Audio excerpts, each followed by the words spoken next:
Hey guys, today I'm joined by Alan V. Cheesman, a retired U.S. Army Command Sergeant Major, lifelong public servant, cancer warrior, and now a science fiction author rewriting the future.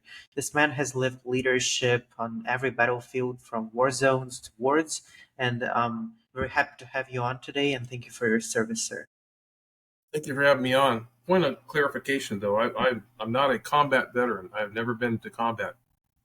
My assignments kept me from that, even though I wanted to go. So just want to make sure I clarify that for the audience. Got it, I don't got need it. my friends and my fellow sergeant majors calling me up saying, "Wait a minute." Oh, that's a good call out. So could you expand a little bit more on your background? You definitely had a very interesting career, but if you want to share more. Absolutely. Well, first, thanks for having me on. Um, I apologize, as we talked before, discussed before coming on. The bios and introductions for former military senior leaders is pretty boring and can be drawn out. So I'll try to keep that short. So, um, as you mentioned, I'm a retired command sergeant major. I have combined over 31 years of military and federal civil service. Um, I'm a native of North Carolina, born in Eden, North Carolina. Graduated high school there at Fayetteville at Reed Ross Senior High School. Entered the Army in 1981. At the time, my family, my stepfather was assigned to Fort Bragg, so we were living in the Baton housing area there at Bragg, and I was an Army ROTC, so I knew military was the way I wanted to go. And at the time, when I entered, President Reagan had just fired all the air traffic controllers in the early 80s because they went on strike, and all the military controllers left service to fill that void. And of course, there was a vacuum for the military to backfill their ranks, so I was part of that. So I completed training, basic training at Fort McClellan, Alabama, air traffic control training at Fort Rucker, and then went to Germany, assigned to the 59th ATC Battalion at Dolan Barracks, West Germany then, and served as a air traffic controller in a non-radar approach control facility shift supervisor. Met my lovely wife there. Her father was serving in the same unit. I have some stories about that. It was pretty intimidating. At the end of our tour, you know, we of course decided to get married, so I decided to make the Army career, and I retrained into air defense artillery, Vulcan air defense artillery. It's in a museum now, just to give you an idea of the age. It's a 20 millimeter Gatling gun. A lot of fun to fire. Completed training at Fort Bliss, Texas, reassigned to Fort Lewis, Washington, and there I served in the 167 ADA, 144 ADA as a Vulcan crew member, squad leader. I'm nuclear biological chemical NCO for the battery. And we were reassigned to Germany in 1989, but we never made it. Before we left, we got rid of our 110 microwave, the dog, got ready to go, and our orders were deleted. And I was assigned to the Army Recruiting Command. And so once you get in recruiting, it's a lot of fun, but it can be a twist to your career, a total turn. So I served in Army Recruiting Command until I retired in December of 2007. So assigned initially to the Denver Recruiting Battalion in Longmont, Colorado, then to Boulder, and then to Sterling, Colorado, and then over to Fort Collins, Colorado, and then up to Casper, Wyoming, before being reassigned to the Dyer Street Station down in Fort Bliss. And there, I was picked up for Master Sergeant and reassigned to the Indianapolis Recruiting Battalion as the Master Trainer, where I served also as a Company First Sergeant for the Fort Wayne Company. And then selected for the Sergeant Major Academy, and where I attended from 2004 to 2005, family in tow. Graduated there and assigned to the mighty 5th Recruiting Brigade here at Fort Sam Houston, Texas, where I served as the Operations Sergeant Major, also the Interim Command Sergeant Major for the Houston Recruiting Battalion, the Des Moines Recruiting Battalion. And in 2006, I was selected and appointed to Command Sergeant Major and assigned to the Beckley Recruiting Battalion in the hills of West Virginia in the 1st Recruiting Brigade. Once there, our youngest son has dyslexia, and unfortunately, that school district out there did not have the educational support system for him. So we made the decision after 25 years in the Army to return back to Texas, where Kamal County had the support for him. It was the right choice because now he has 3 years of college under his belt, so that was a good thing. I continued to support the Army Recruiting Command as a defense contractor, first as an applications trainer because the G6 and the Army Recruiting Command was inundating the recruiters with applications on their laptops that they really weren't familiar with and how to use them to do their mission. So I and another group of former recruiters, retirees, command sergeant majors, various levels of leadership, part of a team called the Battalion Applications Trainers. I was assigned to the San Antonio Battalion. And when that contract ended, I was selected by General Tom Bostic, who was a recruiting commanding general at the time, put together a team of gray-beard leaders, myself and about 11 other former command sergeant majors, a retired company commander, a major, and 2 former brigade commanders, those 6. And we were his senior leader trainers. And his concept was, which was an excellent idea, it was brilliant, was to shorten the learning curve for commanders and their senior enlisted advisors when they first get in a position from the average of 18 months to get it down to at least 6 months, because commanders rotate every 2 years. So by the time they learn recruiting operations and were becoming successful at 18 months, they already had their new assignment. They were ready to leave, which was not conducive to good operations, good continuity of operations. So we served on that team for a year, training company first sergeants, company commanders, battalion sergeant majors, battalion commanders, and some of the 06s, the 206s also trained brigade command teams. At the same time, we came up with a modified civilianized version of military decision-making process, battle staff training, for the battalions and the brigades to expedite their ability to provide information to the commander so that they can make an informed, intelligent decision without being bogged down in briefs and waiting on information. It was a very efficient program. But unfortunately, contracts are only as good as the money, and that ended. And then I was fortunate enough to be picked up for a senior management analyst position in the Strategic Communications Directorate at Headquarters Army Medical Command in the Office of the Army Surgeon General at Fort Sam Houston. And that was a very fun, very interesting new experience.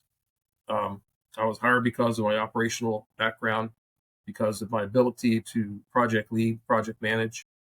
And some of the things that we did there, I don't know if you've seen, you can probably Google it, the Army Medicine logo with the trifold flag with a combat medic kneeling. I was part of the team that helped advise that. Strategic communications was a lot of fun, very educational, which helps me in what I'm doing now in writing. But unfortunately, in 2013, I had 4 discs in my back collapse.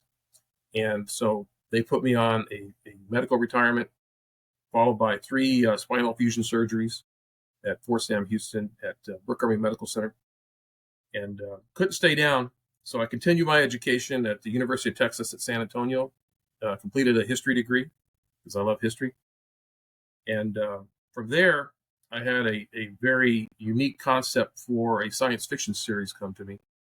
And after serving for 31 years and producing military and civilian documents, I thought I could write. I thought it was easy. I've learned very quickly that fiction writing is a cult of its own. So it comes with its own dynamics. So I was blessed to be able to reach out and meet new authors, indie authors, traditional published authors. And a lot of them took me under their wing, mentored me, and showed me the way. And I've been working hard on this project for about 8 years now, going on 8 years. It's a massive science fiction project. Think The Expanse meets Battlestar Galactica meets Stargate meets Star Wars. It's got a lot of it in it, but the concept has never been tried before. Nothing like what I'm doing is in public. In fact, it became so daunting that a great friend of mine, who was a beta reader at the time, Annette Elleraz, joined me as co-author. And it's a unique relationship because she's in Israel. So we work long distance through Microsoft Teams. And we're currently restructuring, revising, and editing the first book in the series with an outline for the second, third book, looking for release later this year. married 39 years to my lovely wife, Tiffany, 4 adult children, 2 beautiful granddaughters, pandemic babies born in 2020. And we have Sheltie dogs, and we live in Marion, Texas. So there you go. That's probably about the shortest version of an introduction you'll get from. Yeah, and there are many different, parts of your story which are, something that you don't usually associate with a soldier, a veteran, to write fiction books, which is great that you can combine both. And I definitely want to learn more about that. You mentioned that this is something that hasn't been done before. Could you expand a little bit more on that? Well, I can't give too much of the cookie away because no one will want to buy the book. But the concept involves an apocalyptic event um, that also involves outside influence. I guess I can give you a short summary of it. There is a solar flare, coronal mass ejection. There is a mysterious anomaly, an energy sphere that appears between the Earth and the Sun, just outside of the Moon's orbit, um, that develops into this massive energy sphere that intercepts, deflects the solar flare, the coronal mass ejection. The billions of tons of plasma that could roast the planet. Um, and then come to find out that it doesn't really save the Earth because the kinetic energy pushes it into the Earth. If that makes sense. And it envelops the Earth. And the Earth is changed forever. And there are anomalies that open. There's time travel involved. There are people from future involved. There are alien races from a lot of different universes involved. So, like I said, I can't give you everything because I don't want to give away the story. Because, like I said, it hasn't been done before, and I want to make sure that it's the first in publication. But there are 2 videos out on YouTube. The title of the series is called Phazed World. Um, I spelled it differently with a PH, AZED, Phazed World, because I wanted to make sure there was nothing that had a trademark, a copyright, anything like it in existence, and there's not. And so once I wrote most of the book, I went ahead and copyrighted it to make sure that it was protected. If that makes sense. Hmm. So you've been working on the book for 8 years now, right? Yes. And when do you think you'll be ready to publish it? Annette and I are pushing hard through our restructuring, revising, and editing right now to push it out before we have to get it out before Thanksgiving because our apocalyptic event happens on Thanksgiving this year. And what's really unique and kind of scary is that a lot of the events in the book when I first started writing it, have actually come to pass. For example, and this is be triggering for some and controversial, but with Russia staging all of its troops and its equipment outside, in Belarus, outside of Ukraine, that's part of the book, part of the original story that I wrote starting in the 2017, and that they were going to invade Ukraine. It happened, you know. Solar flares, massive coronal mass ejections that are Earth facing that cause huge geomagnetic storms are happening. We're getting towards the solar maximum this year. The 11-year cycle for the sun, and that's happening. You know, North Korean soldiers involved with Russia and Ukraine, also in the beginning of the book. So Annette and I would, we converse all the time back and forth on Facebook Messenger and be like, "Did you see this? Oh my God!" And a joke she made, maybe we should write in there that we win the lottery. You know. So, but it's a very very interesting concept, um, and it's gonna be the next, in my opinion, the next big science fiction series. Mhm. I'm looking And forward to sharing it with the world.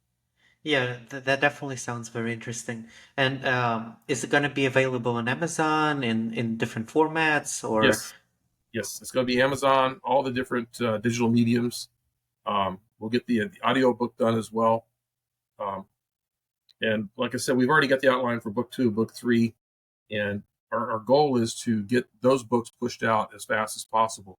There's the universe that I've created and that is helping me build is it presents infinite creative possibilities.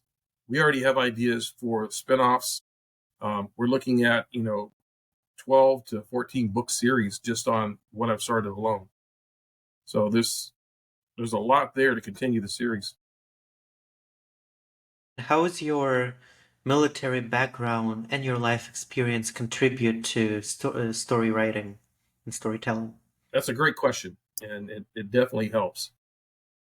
If you've been in the military or if you've been in project management, you understand what it takes, for to get the result that you want, to complete a project, to complete an objective. You got to start backwards planning it. You've got to figure everything you need to make it happen. You got to put a timeline on it. You've got to resource it. You know, and you've got, in this case, with a book, you've got to research it, and you got to put all that into motion, and then you got to have the discipline to stick with it. I'll tell you, writing a book is hard. It's hard work, and you got to have the stick to itiveness because life can pull you away.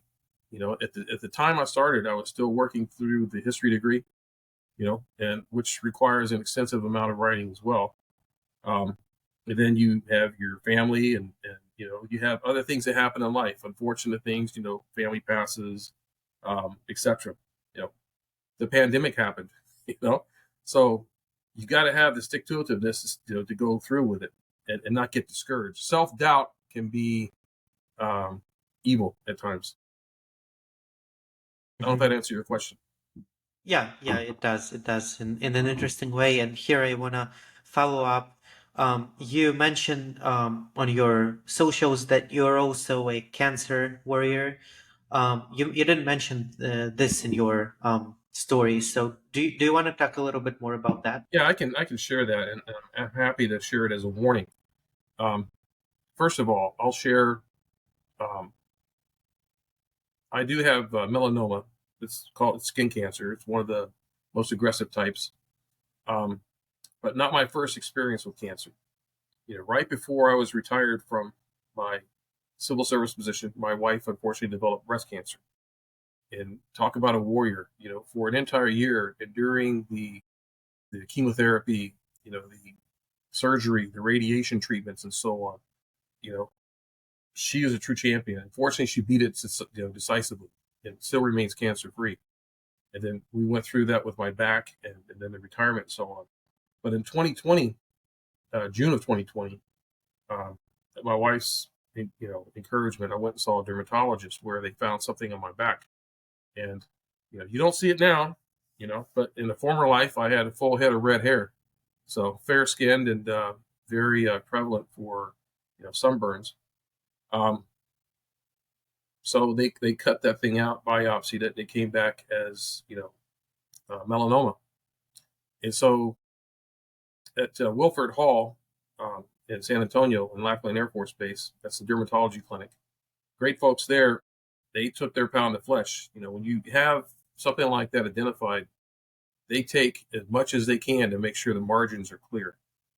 And so it looks like, I'm not going to show you, but it looks like someone took a huge ice cream scoop to my back. That's the way the scar healed. Fortunately, they got everything clear. So now, with that, every 3 months for the rest of my life, I have to go back and see the dermatologist. Melanoma doesn't just grow on top; it can grow anywhere in your body, including can start in the back of your eyes. So you have to see an ophthalmologist. Um, Unfortunately, a great author friend of mine, uh, Jessica Mueller, Raya is what she called, or like to be called. Um, she was my battle buddy, my cancer warrior, and it took her last year. She had the surgeries and didn't recover from it. Unfortunately, March last year we lost her. But if you have never seen a dermatologist, especially if you're military, you've worked outside, especially some of the environments, in the desert. you definitely need to get checked. Let some doc tell you it's nothing to worry about. Make sure that if it is, you get it cut out and you get checked regularly to make sure it doesn't come back. So, Hmm. all of it. Does that answer your question? Yes, sir. Yeah. Thank you for sharing that. And going back to your military career, I want to explore a little bit of your leadership style and your philosophy on leadership. Could you share that and your perspective on leadership? Sure. Um, that could be a 45-minute discussion. And I'm sure you've heard of many of those as we discussed prior to coming on with your previous interviews with, senior leaders anywhere from, battalion level through general officer level, command sergeants, major, and general officers. Um, Leadership philosophy is something that's individual, something you develop. And it doesn't just come to you overnight, like suddenly when you pin on, sergeant major, all of a sudden you have your philosophy. It developed through your different assignments during your career. Everyone, military or civilian, will see and have and experience either great leadership or toxic leadership. And you learn from both. And the best thing you can do as a developing leader is to apply the best traits that you learn from those that are positive, that grow leaders, that are understanding, that are humble, that understand humility, and are servant leaders, and like to develop the future leaders. You learn from those, and you apply the best of those traits as you grow and develop as a leader. I can tell you, as I rose through my ranks, up to command sergeant major, I had very little tolerance for toxic leadership. Very. If I saw toxic leadership, that was a significant emotional event for that leader. Private, of course. It was a growing development type of event for them. And one thing you can I learned as a young soldier in air defense artillery from a great First Sergeant Thornton, is that you never have to yell at anyone. If you do, you're not that great of a leader, and you don't have that much of respect from those in your charge. He says, but as you grow and you develop leaders and you do your developmental counseling and you provide feedback to them, if they really care about their career and wanting to grow as a leader, you can make a grown man cry with a stroke of an ink pen on their performance evaluation. And sometimes you have to do that because there are some people you just don't want to grow and be in charge of others because it wouldn't be a good solution for them. Um, I can tell you in my roles, training was key to me. You know, Soldiers will do those things best that they are trained on and that they practice and that they are checked on. And to me, I always ask my leaders, who's checking the checker? Who's making sure they know what they're doing? Who's certifying them? And if I had a soldier that messed up, made a mistake, I would look at the leader. What did you do to train them? Were you involved with them? Did you do anything to help them learn to prevent this? Or if they did it and you knew about it, then you and I are going to have a totally different conversation. So, yeah, I could give you a 45-minute dissertation on that, but I think that's the pretty basics. Treat everybody with respect. Treat them like you would like to be treated. And remember how you were treated as you were growing up, especially by those that weren't so great, and do better. Hmm. Very good perspective. Appreciate you sharing that. And as the final message that you want to give to the listeners, what would you tell them Regarding career, regarding what would you like? regarding anything? It might be something about your book. It might be something about the lessons or advice that you want to share. Whatever you think is the most important. Oh, I'll give a couple different things. For those that are in the military that are eventually going to transition, as I heard one of your interviews say, general officer, that eventually we all have to transition. We all have to hang the uniform up. And I can tell you, in my time, I served previously as an admin for a Facebook group for the Command Sergeant Major, Sergeant Major Forum on Facebook. It's about 6,500 senior leaders, including 4 nationals that have attended the Army Sergeant Major Academy. So great discussions within there, especially for transition. And also on LinkedIn, one of the voices of LinkedIn, Sergeant Major Michael Quinn, retired. Great guy. If you're looking to transition, look him up, connect with him, follow him, listen to his advice. But start planning your transition years in advance. Don't wait until all of a sudden you decide you want to retire. There's a lot of different pieces of advice I can give you, from career search, getting your degree, getting certifications. But I will tell you that when you do step out, make sure you take the time to decompress. Don't jump right into the first career that comes along, because, especially if you've been away from your family on deployments, and serving. I can tell you in my time recruiting, there were times working, 20, 21 hour days. I heard one general officer mention that his 3 kids, he missed their entire senior years of high school. I can tell you, with my 4 kids, my wife pretty much raised them while I was serving.